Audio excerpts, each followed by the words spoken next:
Hello everyone, welcome to back my another video. আজকের টিউটোরিয়ালে দেখবো আমরা কিভাবে একটি প্রফেশনাল থাম্বনেল ডিজাইন করতে পারি। আমরা বিভিন্ন মিউজিক ভিডিও দেখে থাকি এবং নাটক দেখে থাকি বা ছবি দেখে থাকি। সেই ছবি বা মিউজিক বা নাটকের যে থাম্বনেলগুলো দেখতে পাই আমরা, সেরকম থাম্বনেল আমরা কিভাবে খুব সহজেই অ্যাডোবি ইলাস্ট্রেটরের মাধ্যমে ডিজাইন করতে পারি সেটি আজকে আমরা দেখব। তো আপনারা স্ক্রিনে নিশ্চয়ই একটি থাম্বনেল দেখতে পাচ্ছেন। এই প্রফেশনাল থাম্বনেলটি কিভাবে আমরা 4 থেকে 5 মিনিটের মধ্যে এই থাম্বনেলটি আমরা ডিজাইন করতে পারি, তো সেইটাই আজকে আমি আপনাদেরকে দেখাবো। তো আপনারা যদি এরকম থাম্বনেল ডিজাইন করতে চান এবং প্রফেশনাল ইউটিউব থাম্বনেল ডিজাইন করে আপনার ফ্রিল্যান্সিং করতে চান বা ইউটিউবে থাম্বনেল ডিজাইন করে ইনকাম করতে চান, তাহলে ভিডিওটি আপনার জন্য। আপনি জাস্ট এই ভিডিওটি স্কিপ না করে স্টেপ বাই স্টেপ দেখতে থাকুন, তাহলে আপনি প্রফেশনাল মানের থাম্বনেল ডিজাইন করতে পারবেন এবং থাম্বনেল সম্পর্কে আপনার এ টু জেড ধারণা আসবে।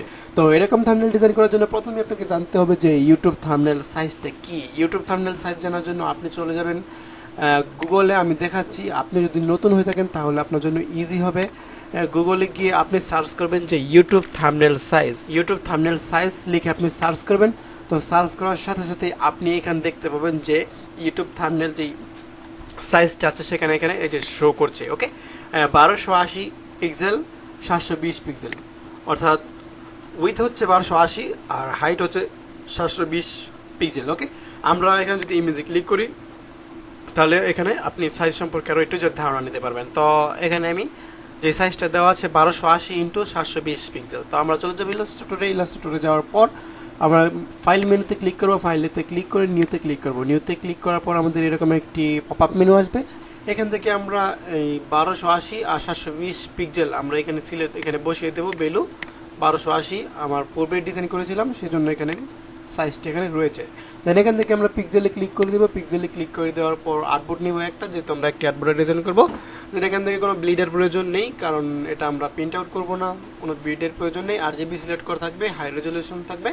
দেন এখান থেকে ডিফল্ট থাকবে। ক্রিয়েট বাটনে ক্লিক করবেন। ক্রিয়েট বাটনে ক্লিক করার পর আমাদের যেই থাম্বনেলটি ডিজাইন করবো সেটার একটি আর্টবোর্ড চলে আসবে। দেন এখন এই আর্টবোর্ডটার মাপে আমরা থাম্বনেলটি ডিজাইন করবো, তাহলে অ্যাকুরেটভাবে ইউটিউব থাম্বনেলটি তৈরি হবে। দেন এরকম থাম্বনেল ডিজাইন করার জন্য আমরা যদি এটাকে অল্টার ক্লিক করে একটা কপি করলাম। ওকে, কপি করে রাইট বাটন ক্লিক করে আনগ্রুপ করে দিলাম। আমি এখানে দেখাচ্ছি যে এখানে কি কি এলিমেন্ট নিয়েছি। এই থাম্বনেলটি ডিজাইন করার জন্য আমাদেরকে কিছু এলিমেন্টের প্রয়োজন। প্রথমে নিয়েছি আমি ইমেজ, তারপর একটি লাভ ইমেজ নিয়েছি। ওকে, এই ইমেজটি আমরা ব্যাকগ্রাউন্ডে ইউজ করার জন্য নিয়েছি। তো আমি প্রথমত এই ইমেজটিকে এখানে এটার সাইজে আপনি ক্রপ করে নেবেন, অথবা আপনি এখান থেকে যে কোনো একটি শেপ নিয়ে আপনি ক্লিপিং মাস্ক করেও এটা করতে পারেন।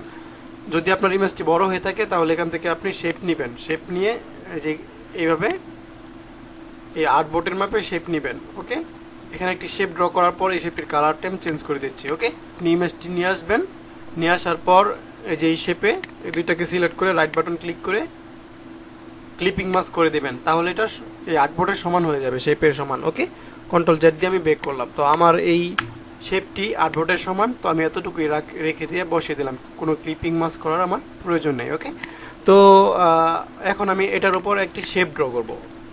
এই যে এই শেপটি একটা ড্র করবো এটার উপরে। ওকে, তো এটাকে আমি কন্ট্রোল 2 দিয়ে লক করে দিলাম, তাহলে এটা নড়াচড়া করবে না, কোনো মুভমেন্ট করবে না। ওকে, তো এখান থেকে আমরা এই টুলস অপশন থেকে রেক্টেঙ্গল টুলটি সিলেক্ট করলাম। রেক্টেঙ্গল টুলটি সিলেক্ট করে আমরা ড্র্যাগ করে আর্টবোর্ডের সমপরিমাণে একটি শেপ ড্র করলাম।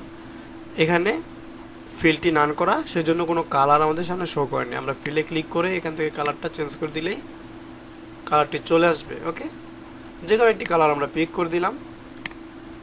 তারপর আমরা এটার মধ্যে গ্রেডিয়েন্ট ইউজ করব।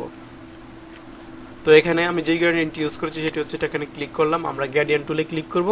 শেপটিতে ক্লিক করলাম। শেপটিতে ক্লিক করে আমরা এই যে দেখতে পাচ্ছেন মিডলের যেই রেডিয়াল গ্রেডিয়েন্ট, এখানে আমরা ক্লিক করব। সরি, এখানে না, আমরা এই যে ফ্রি ফ্রম গ্রেডিয়েন্ট এখানে ক্লিক করব, তাহলে এই গ্রেডিয়েন্টটি অ্যাপ্লাই হয়ে যাবে। তো এই গ্রেডিয়েন্টটি অ্যাপ্লাই হয়ে যাওয়ার পর আমরা এই ইমেজটাকে নিয়ে আসবো। ইমেজটাকে নিয়ে আসে এটা নিচে আছে, রাইট বাটন ক্লিক করে আমরা অ্যারেঞ্জ থেকে এটাকে ব্রিং টু ফ্রন্ট করে দেবো, তাহলে এটা উপরে চলে আসবে। উপরে চলে আসার পর আমরা এটাকে এখানে বসিয়ে দেবো। ওকে, এইভাবে থাকলো। তো এইভাবে থাকার পর আমরা এখন এরকম কালার ইউজ করবো। আপনারা চাইলে যে ধরনের কালার আপনার পছন্দ সেই রকম কালার আপনারা ইউজ করতে পারবেন।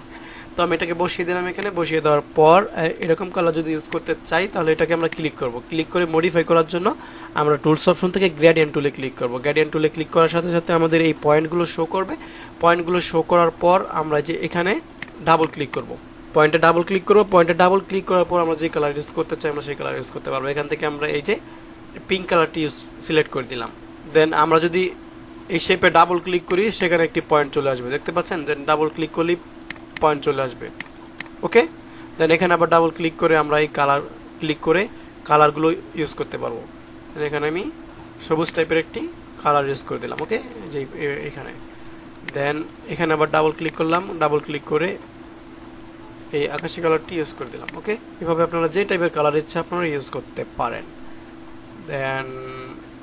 দেন এখানে আবার ডাবল ক্লিক করে আমরা এই হোয়াইট কালারটি পিক করে দিব। ওকে, আপনারা যত সময় নিয়ে কাজটি করবেন থাম্বনেলটি তত সুন্দর করে ডিজাইন করতে পারবেন। ওকে, দেন এর দিকে একটু ডার্ক টাইপের কালার অর্থাৎ ব্ল্যাক কালার সিলেক্ট করে দিতে পারি বা এই টাইপের কালার আমরা ইউজ করতে পারি। এদিক থেকে হালকা ব্ল্যাক কালারটা আমরা সিলেক্ট করে দিলাম।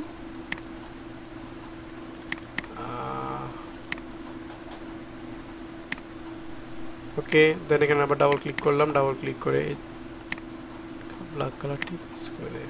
ওকে,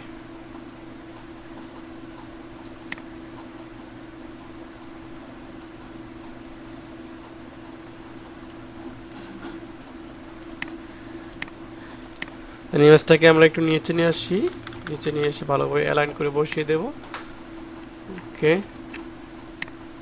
দেন এখানে আমরা ক্লিক করব। ক্লিক করে গ্রেডিয়েন্ট টুলে ক্লিক করব। আমরা এগুলোকে চাইলে মুভমেন্ট করাতে পারবো। মুভমেন্ট করে যেভাবে ইচ্ছা আমরা কালারগুলো ইউজ করতে পারবো। ওকে,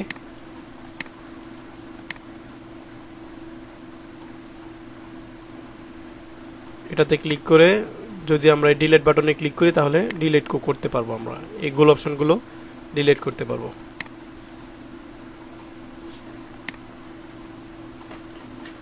এটাকে ডিলিট করে দিচ্ছি।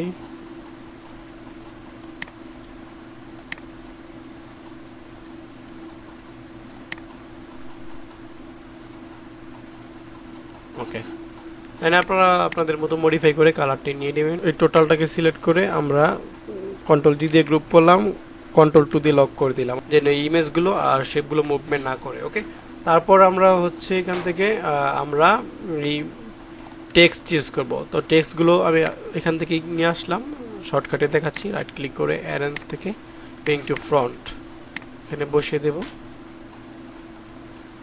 ওকে, দেন আপনারা যদি এই টেক্সট ইলাস্ট্রেটরে কিভাবে বাংলা ফন্ট টাইপ করতে যদি আপনাদের সমস্যা হয় বা কিভাবে টাইপ করবেন সেই রিলেটেড ভিডিও চান তাহলে অবশ্যই কমেন্ট করে জানাবেন।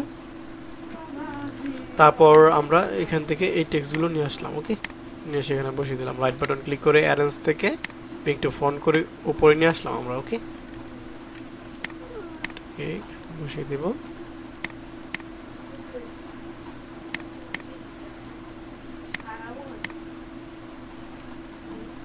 এখান থেকে আমরা অ্যালাইনমেন্ট থেকে হরিজন্টাল সেন্টার করে দিব, তাহলে মিডলে চলে আসবে।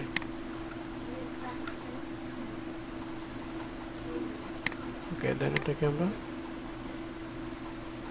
ওকে, এখন আমরা যে এলিমেন্টগুলোকে লক করেছিলাম সেগুলোকে কন্ট্রোল অল্টার টু দিয়ে আনলক করে দিলাম। ওকে, আমরা যে শেপটি ছিল সেই শেপটির অপাসিটিটা আমরা একটু কমিয়ে দেব। রাইট বাটন ক্লিক করে আনগ্রুপ করে দিলাম। শেপটিকে সিলেক্ট করব। সিলেক্ট করে অপাসিটি থেকে আমরা অপাসিটি কমিয়ে দেব যেন আমাদের ব্যাকগ্রাউন্ডে যে ইমেজটি ইউজ করেছিলাম সেই ইমেজটি শো করে। Okay, okay, this is good. Then টোটালটাকে সিলেক্ট করে আমরা কিবোর্ড থেকে কন্ট্রোল জি দিয়ে গ্রুপ করে দিলাম। ওকে, তো গাইস দেখতে পাচ্ছেন কত সুন্দর প্রফেশনাল একটি থাম্বনেল ডিজাইন করা হয়ে গেছে। ওকে, তো এটাকে সেভ করার জন্য আমরা চলে যাব ফাইল মেনুতে। ফাইল মেনুতে থেকে আমরা এক্সপোর্টে ক্লিক করব। অবশ্যই যেহেতু আমরা জেপিজি ফাইল সিলেক্ট করব সেহেতু আমরা এক্সপোর্টে ক্লিক করব। এক্সপোর্টে ক্লিক করে এক্সপোর্ট এজ এ ক্লিক করব। দেন আমরা এখান থেকে ইউজ আর্টবোর্ডে ক্লিক করব। ক্লিক করে আমরা এখান থেকে জেপিজি সিলেক্ট করে দেব। যেহেতু জেপিজিতে আমরা ফাইলটি সেভ করতে চাচ্ছি, এখান থেকে আমরা ফাইল নেম দিয়ে দিতে পারি, যে কোনো একটি নাম আপনি দিয়ে দিবেন। দেওয়ার পর ডেস্কটপ সিলেক্ট করে দিলাম, এক্সপোর্টে ক্লিক করলাম, দেন ওকেতে ক্লিক করলাম। তো গাইস আজকে টিউটোরিয়ালটি এই পর্যন্তই ছিল। আমরা যদি এটাকে মিনিমাইজ করে এটাকে ওপেন করি, দেখতে পাচ্ছেন এই যে আমাদের থাম্বনেলটি তৈরি হয়ে গেছে। তো গাইস এই হচ্ছে আমাদের আজকে টিউটোরিয়াল। তো আজকে টিউটোরিয়ালে থাম্বনেল ডিজাইন ভিডিওটি কেমন লেগেছে অবশ্যই কমেন্ট করে জানিয়ে দেবেন, আর ভালো লাগলে একটি লাইক করে দেবেন। আর আপনার মতো যারা এরকম থাম্বনেল ডিজাইন বা গ্রাফিক ডিজাইন শিখতে চায় তাদের কাছে ভিডিওটি শেয়ার করে দিবেন। সর্বশেষে আরও একটি কথা বলে নিচ্ছি, আপনি যদি প্রফেশনালভাবে গ্রাফিক ডিজাইন বা ফ্রিল্যান্সিং করতে চান তাহলে অবশ্যই আমাদের চ্যানেলটি সাবস্ক্রাইব করুন, সাবস্ক্রাইব করে পাশে থাকা বেল বাটনটিতে ক্লিক করে দেবেন। ওকে, তো আজকের টিউটোরিয়াল এই পর্যন্তই। পরবর্তী টিউটোরিয়াল পর্যন্ত সুস্থ থাকবেন, ভালো থাকবেন। আজকের মতো বিদায় নিচ্ছি। খোদা হাফেজ।